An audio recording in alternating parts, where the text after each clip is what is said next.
Hey guys, welcome back to another Super Metal Brothers review. I am Super Metal Brother Matt. And I'm Super Metal Brother Dane. Today we are talking about Vanden and Plas, a German, I think they are. It's a progressive rock band, metal band now. This album is called The Ghost Experiment Awakening. Danny, what do you know about these guys? Yeah, so Vanden and Plas were kind of around when Dream Theater kind of made it big as well, like in the mid-90s, and I went to the Dream Theater side. I didn't go to this guy's side, so I didn't really pay too much attention to him through the 90s. People still loved them. They came down here and played Theatre Theatre, and they did quite well, and they got quite a good turnout. So I think they were decent size even for Adelaide. So Yeah. they've been around, geez, for 30 years plus. So give credit to them. I'm very familiar with their early work, and I think it's Color Spectre. I think it was the album we're talking about here. Color Temple, sorry, and that album at the time was incredible. They had such a strong portrayal of not only their own musicianship, but also their sound as well. It felt like a little bit like an early Dream Theater, but there's a good twist on it that actually reminded me of bands that were in that rock era, like the White Snakes and stuff as well. The only drawback for me was the singing. It was quite a high falsetto that didn't have the strength of like a Russell Allen from Symphony X or anything like that. But the musical presence was definitely there. And for some reason, I completely forgot these guys existed. Every time I listen to their early work, I'm very impressed, but I keep forgetting to keep on the train. You know, we've got 9 albums done, with the 10th coming next year as the second part of this, Danny. Yeah, second part. So they're going full like prog band. They got like concept albums. Yeah. So that should be interesting. Now, this was a decent length album in itself, I think 50 minutes or so, and that's only part 1 of the series. So and classic prog metal, obviously each track basically pertaining from anywhere from 5 minutes to 9 minutes, and there's only like 8 tracks off this album. yeah, it depends on how long their solo is. Yeah, so I mean, that's the thing. Let's get straight into the album review. Yeah. The one thing I was impressed with, there wasn't much of that self-grandeur shred motions. Most of the songs were pushing towards obviously getting to that climactic ending where it'd be, you know, a more embellished version of what you've heard earlier in the songs. A little more conventional in the way song structures were written, but they're still very progressive in nature, aren't they? Yeah, you're right. Apart from, I think, track 4, which is Devil's Poetry, where they get a bit more self-embellishing with their instrumentation and stuff. Most of the songs they had solos in them, but they were tastefully done. They were simple. Well, not simple, they're very complex, but they were very appropriate and not going for like 2 minutes trying to just waste as much sheet music as they can. So yeah, exactly right. They did quite well with it, which makes it engaging. And they had, I say, even Fall from the Skies had a bit more of that instrumental section, which is still good for those real hard prog heads which want to hear it, of course. But they didn't overdo it throughout the whole album, which makes it still enjoyable for people who aren't that into prog. Yeah, exactly. I think that this is very accessible for those people. You know, it's obviously incredibly talented musicians. But yeah, a lot of the sections, aside from, I think there was only one track, which was track 5, Fall from the Skies, where there was a short-lived shred section, which is about just after the 5-minute mark. But every other song for me really had a very powerful moment into bringing into those enigmatic and catchy choruses. Most of the riffs remind me of later Dream Theater as well, like stuff from Octavarium afterwards kind of thing. Big chunky riffs going on. The production is phenomenal as well. I mean, everything's super tight, and that would be due not only to great work in the studio from the producers, but obviously the musicians. You know, it's very easy to work with when you've got every note sounding clear and crisp and attacked with full force, you know. And the reason why we know this is because you've seen the film clip, Danny. Yeah, so the last song, which is also the title track of the album, The Ghost Experiment with an X. Yeah. No E's here, mate. No E's, all A's here. Yeah. Experiment, they do that typical film clip where it's just the guys in the rehearsal studio playing stuff. And typical prog musicians, they don't look happy. They don't look like they enjoy it. They also look like their hands don't belong to their bodies because they're like... It's so easy for them because they practice so much. They're at that point where they're still taking it seriously, or they've just gone on autopilot and they just can do it, you know. But that's not... Don't use that as a negative thing. It's obviously this is what these guys are all about. Take it seriously, professionally. They probably deserve way more money than they're getting. They're probably thinking about that while they've shredded their scales for the 17th millionth time. I guess staying from the start, like the first track is probably the best track to start with because it's straight away it's like a rocking and engaging riff, which is nice because like I know prog rock is where they are, but start with the prog section. It's like it sets the tone poorly for me. So starting it with a bit more rocking, a bit more engaging. The first whole song is very good at doing that. It's a nice intro song, which also means the second song goes well with it as well, because that also has a nice rocking prog section which flows through the song as well. Yeah, you've also got ballads as well, at least at some point, like with the three goes. Nothing is potentially a single. I think there are tracks later on that probably like the last track being the Ghost Spirit, which probably are the single from the Metalheads. But it's just lovely parts, like with the Ghost, three Ghosts. You've got your ballad with the pianos and stuff like that, and acoustic guitars. The chorus being a real heart tugger. When you get a little sinister, like they don't ever keep in that feel, and it starts to change slowly with the 3 minute onwards. It's just a lot of good stuff, with that kind of thing as well. And obviously an awesome guitar solo. This album's full of awesome guitar solos, obviously, as well. Even with tricks that do sound like Dream Theater-y as well, like with John Petrucci early on with the Images and Words album. There's a quote in, I think, the first track or second track where it's like, I was like, oh wow, that's just like a nice wink and a nod to Three Ghosts does that song. Three Ghosts, so you heard it as well. Yeah, so there you go.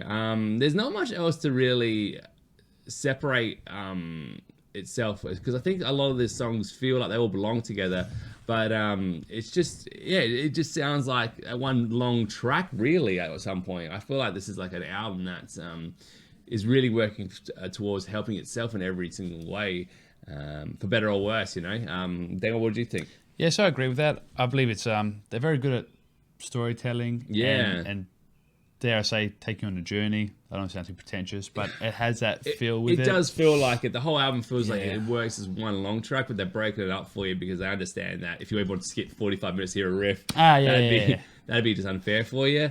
And they're very good like transitioning in the song. So going from their like rocky sections to their big choruses to the stripped back piano sections, they do that very well, how they transition either through like sustaining guitar while they like introduce the next section, or putting some staccato hits in there, or some string sections or layered vocals, where they do to make it dynamic and make it flow nicely. I think they do it quite well. For me though, I think my favorite track is Fall from the Skies, with the incredible work of some symphonic sections like the violins and stuff. The transitions were super amazing, especially 1 minute 19 into the heavy section.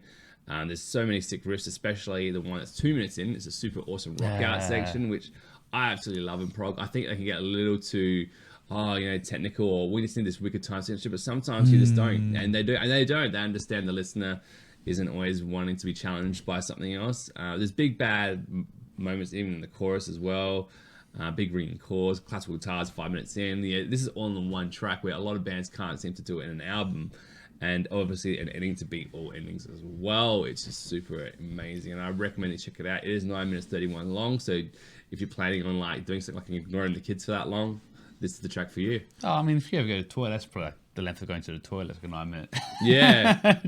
Training up solos as well. There's a little bit of that proggy section as well, so even for the inner guitarist shredding you, it's a perfect track for you, Danny. What were some of your favourite tracks off the album? Yeah, that was nice. I even like the second half of Devil's Poetry, where surprisingly it does get more instrumental, a bit more like they get a show off a bit. I think that was done quite nicely.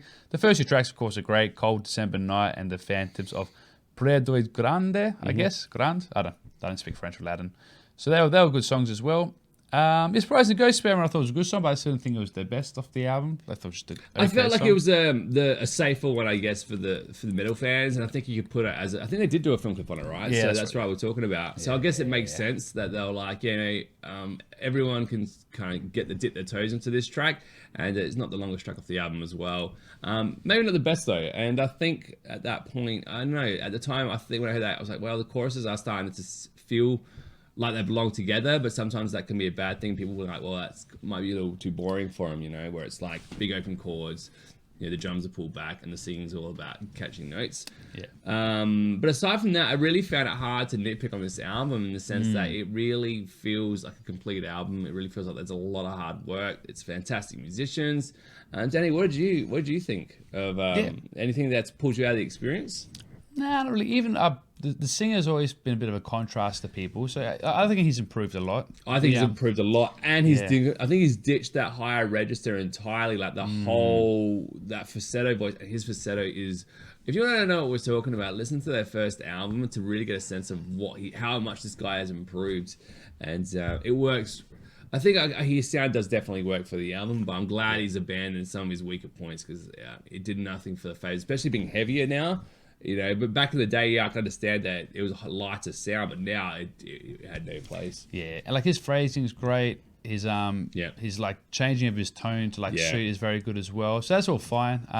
There's only 1 or 2 times he goes into that kind of falsetto range. Yeah, they kind of, I think, layer his voice a bit to make it sound a bit stronger. But yeah, you're right. The tone is not fantastic at his high range. It doesn't fit well, but it kind of reminds me of was it Getty from Rush? It has that type of tone to it. So if you like that tone at the high range, then that's fine. But yeah, I still like all the normal range and a bit more powerful stuff is fine. But yeah, so it fits well. Again, he phrases well and he puts the right emphasis in the right times and helps cool with the journey. All right, so overall, what would you give it out of 10? I'm bought in between like a 7 and 7.5. Yeah. So, yeah, maybe 7.5. But that's the problem. I mean, we've said all this good stuff about it, but for me, I can't give it more than an 8 for some reason. That's a pretty good score, though. Yeah, it's and I want to give it more than a 7.5 or to an 8.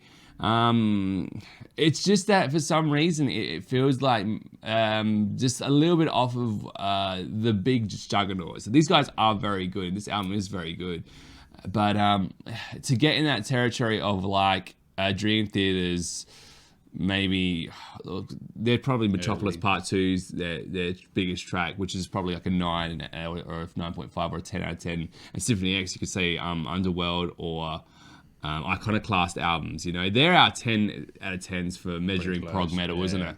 And I would consider this one just a little too derivative of modern prog, where these guys were innovating a lot more back in their day, and I would really consider their earlier work to be a little stronger for my sense. I feel like they've maybe moved a little too far from that, in a sense that it can get lost a little bit. They do enough to separate themselves from other bands, which is really, really good.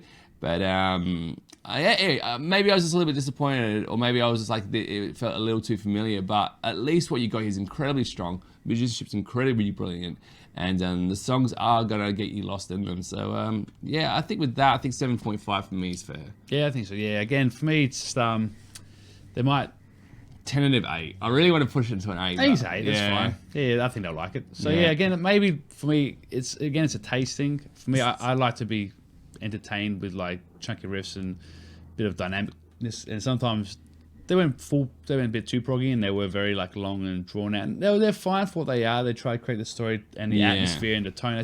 That's great, and that's fine. But for me, I don't want to always hear that. Yeah, it's a lot of it. So there's a lot of that drawn out nature, really swelling it up, which is perfect. And I think in 10 years it will be our favorite album. Maybe not my and maybe favorite, we've got our own problems with where's the awesome voice? It's not happening now. Then it's like but look, these guys are fantastic, and it's a strong recommendation. Yeah, but, if you're a prog fan, you'll love it. Yeah, absolutely, and it's one of the best albums we've had all year for sure. Yeah, it's been very surprisingly, very good. And I don't know why they went for experiment with an X. I'm not sure why they dropped the E. There's probably some reason for it. I'm sure it means something. Technical reason. They don't use E notes in the whole bloody songs, maybe. Yeah. I don't know. Talk to Tool fans. They probably have some probably some crazy reason why that's so. But yeah. No, good stuff. Well, we got this album is the Ghost Experiment. It's Awakening. The next one's going to be the Ghost Experiment Illumination 2020. So this is a very ambitious project. I'm pretty sure they've already got the next tracks written, Danny, haven't they? Well, yeah, considering it's been released next year. Yeah. I don't think these albums take like just 6 months to like record and write and produce. Pretty impressive. So I think they're pretty much done. And in the words of Vanden, I am the ghost inside your mind. I'm the phantom you've been seeking for years. Oh, wow. With that, we are at the end of our show, guys. Let us know what you think of Vanderplas's new album, The Awakening, A Ghost Experiment with the X. Leave us know in the comments, obviously. And let us know what you guys want us to review next. Until next time, I am Super Metal Brother Matt. I'm Super Metal Brother Dane. We are the Super Metal Brothers. Thank you guys so much for listening. We'll catch you in the next one.